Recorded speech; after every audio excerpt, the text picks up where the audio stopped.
My name is Paisley, and I grew up in a single-parent home. When I was a child, my dad passed away, so my mom raised me by herself. I never felt sad about having just one parent. Even though my mom was always busy, I admired her because she worked hard to keep the architecture firm she and my dad started running. I wanted to be like her, successful in my career. But one day, something happened that changed how I felt about her. My boyfriend, Matteo, is 3 years older than me. We met at a college party. His family is wealthy, and he got a job at a bank through his family's connections. He works as an elite banker. Since we started dating, he has been generous, giving me gifts and taking me to nice restaurants. He can be a little indecisive sometimes, but he's kind and a great guy. Recently, Matteo and I talked about getting married. I just graduated from college this spring and started working, so getting married right away is difficult. Plus, I want some time for myself, but we both think it would be nice to start a family together soon. Today, I'm meeting Matteo's parents to get to know them and talk about our plans to marry. It's my first time visiting their home. To make a good impression on his wealthy, middle-aged parents, I worked hard on my outfit, hairstyle, and makeup to look charming but natural. I want them to see me as a good match for Matteo. With these thoughts, I headed toward the front door to leave the house. "Mom, I'm heading out. I'm going to visit Matteo's house today," I said. "Oh, right. Make sure to be polite," my mom, who was working from home, said, looking up from her computer. "I know. See you later," I said, leaving the house feeling excited.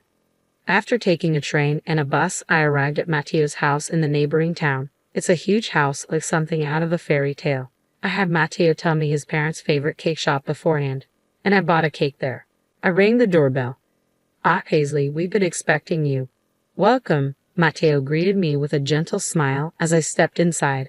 When I entered the living room, I realized how spacious and grand the house was. The decor was elegant and fancy, making me feel the wealth of Matteo's father, who is a bank executive. "Nice to meet you. My name is Paisley," I said, feeling a bit intimidated but still smiling and bowing my head to greet them. "Welcome, Paisley. We're pleased to meet you. Please have a seat. I'll prepare some tea, so please wait a moment," Matteo's mother said warmly. "Paisley, I'm Matteo's father. Welcome to our home. Please make yourself comfortable," said my future father-in-law. Matteo's parents were kind just as I imagined. They seemed like a perfect family in a fairy tale. We started talking over the tea and cake I had brought. His mother was a great talker, and his father was a good listener. Matteo joined in sometimes and nodded along to my stories. I thought this happy time would last forever, but everything changed when we talked about my family. "So, you lost your father at the age of 5, and then your mother raised you alone? Paisley, she must be a wonderful woman. I respect her as a fellow mother. The fact that you've become such a wonderful woman is a testament to your mother's upbringing. We need to learn from her as parents," Matteo's mother said, praising my mom and me. "Yes, my mother is indeed my role model," I replied, feeling hopeful about having a good relationship with Matteo's family. But then Matteo's mother changed her tone.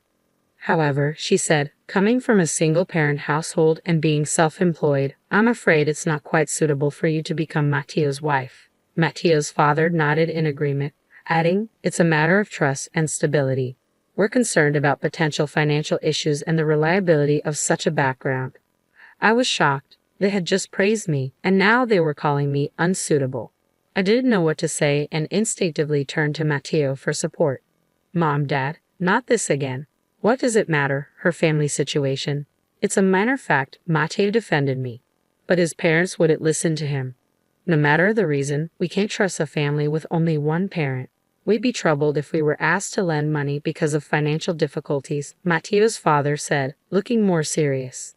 "Besides, it's not common for a single mother to be able to send her daughter to college. It makes us suspicious if there was another man's support involved. We can't accept a loose woman as a family member. Our family has been bankers since my grandfather's time," Matteo's mother said. Her words hurt even more because they weren't outright insults. Matteo tried to argue back, but he couldn't convince them, and they ended up arguing among themselves. "We can accept that you're just dating her for fun, but you should consider the impossibility of marrying her. The lifestyle levels are too different between you and this girl. I think you'll end up breaking up due to differences eventually," Matteo's father concluded. Matteo couldn't argue back. He just listened to his parents quietly. Finally, he turned to me with his head bowed. "I'm sorry, Paisley. I can't marry you after all, he said. What? Just because I'm from a single-parent family, do I have to give up marrying you? I asked, feeling devastated. I don't want to say this either. Please don't blame me, Matteo replied, his voice strained. You knew about my family situation for a long time, didn't you? You even met my mother. Do you also think that my family and I are unsuitable for your family? I asked, hoping he would disagree. Matteo, who usually struggled to make decisions in situations like this, said nothing. His silence was the clearest answer. He must have thought that marrying me wouldn't be a good match, just like his parents said. I felt sad. I never thought that not only his family, but even Matteo would reject me just because I come from a single-parent household.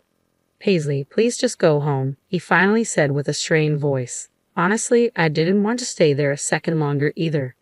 I'm leaving. I'm sorry for the trouble, I said. No one tried to stop me. They probably felt relieved that I left. With tears streaming down my face, I retraced my steps and went straight back home. When I got home, my mother noticed my tears and asked me what happened. There was no point in lying to her. She knew where I had been and what I was doing. It felt like I was dishonoring my mother's way of life, and I really didn't want to tell her. But I told her everything. As expected, my mother was infuriated by the harsh treatment I had received. Well, so that's the kind of family they are. It seems like your boyfriend Matteo was just going along with them. Certainly, a marriage with a guy like that wouldn't last long, so I think it's better not to marry him, she said, trying to comfort me. Mom, I began, but she continued. It must have been tough. You did well, my mom said. Even after hearing the terrible things that Matteo's family said about her, my mom still worried about me and hugged me. Then she asked, which bank does Matteo's father work for? I remembered the name of the bank clearly because Matteo often bragged about it. When I told my mom, she seemed to understand. Paisley, your mom might not earn a lot, and you don't have a father in the house. It's okay to feel unlucky about that, but remember, you should never feel embarrassed or inferior, she said. After your father left, I raised you always believing this, so I will never forgive Matteo and his family, she added. Even though I had cried my eyes out on the way home, tears began to well up again. My mom's words reminded me of something important. I love my mom very much. I admire her hard work, and I want to be just like her someday. It's ridiculous to deny my admiration for her for the sake of Matteo and his family, who dismiss it for such a trivial reason. The next day, my mom said to me, I checked, and as I thought, our company does have dealings with Matteo's father's bank. I don't want to deal with a bank where the father of a man who dumped my daughter so harshly works, so I'm going to cancel the contract. I'll explain the whole situation. I don't know what will happen, but if they say trust is important, let's make sure they understand that they no longer have my trust. Mom called the bank right when it opened, bypassed the loan officer, and asked for the branch manager. Branch manager, she began. We're terminating our dealings with you. Yes, I'm sorry it's so sudden, but it seems that one of your officers has severely mistreated my daughter. If you're willing to hear the details, I'd be happy to come and explain it personally. What do you say? She finished. I overheard my mom's conversation just before I went to work. I knew she was going to terminate the contract, but I didn't know what would happen next. I didn't understand what it meant until a few days later when I got a call from Matteo asking me to meet him at a nearby park. When I arrived, Matteo and his parents were there. His parents were glaring at me. Matteo asked me in a troubled voice. My dad suddenly got fired, and when I asked why, they said it was because of my girlfriend. What on earth have you done, Paisley? In that moment, I understood everything. What it means to sever a contract and what it means for a banker to lose trust. It all became clear to me. If someone who lends and borrows money based on trust loses that trust, they essentially lose their livelihood. If there's a cause that erodes the vital trust from customers, it must be eliminated. In other words, his father was expelled from the company as the root of all evils that undermine trust. What I discovered later was that Matteo and his father, just like they did with me, looked down on customers who they considered poor, causing them all sorts of problems. It seemed it was only a matter of time before they were fired. The final straw was just a call from my mother. This wasn't something I accomplished through my own strength. I don't possess such power, but it was something my family did for me. I should tell them this proudly and confidently. You insulted my mother, so she retaliated with her power, I stated. Matteo's father responded incredulously, What? There's no way a company run by the parents of a poor girl like you could have enough influence to get me fired just by filing a complaint. Indeed, The company run in my parents' name isn't that large, but my mother's influence isn't limited to just one design office she runs. Even without direct involvement in management, she holds a position that allows her to influence companies. I replied, now, I can fully understand the meaning of all the transactions my mother had with the bank at the time. I'm sure it's something like this. My mom's company itself isn't large.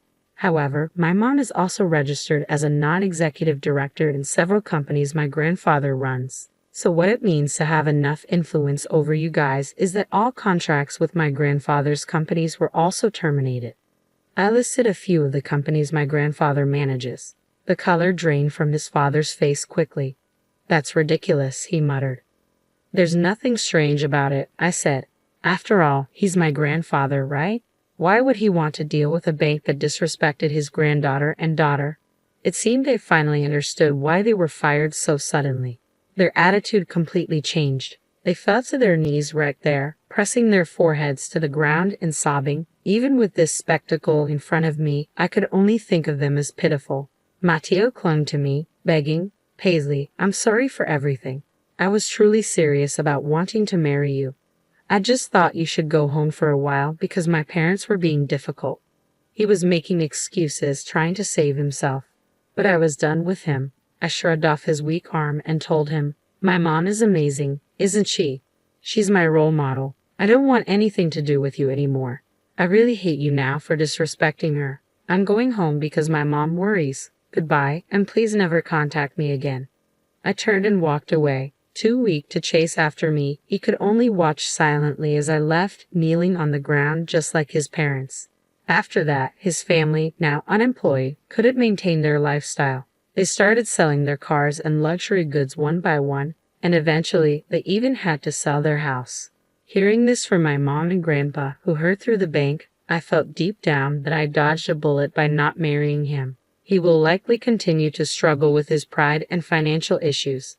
I hoped he would learn to live within his means, and my mother and I laughed about it. As for me, I just started working. There are more things I can't do than things I can, but I've learned a lot from this experience. Of course, I want to be better at choosing a partner, but I also want to become stronger myself. My goal remains unchanged. I want to be a successful, strong working woman like my mother. To protect and support my family like she does, I want to work hard every day to become a strong woman.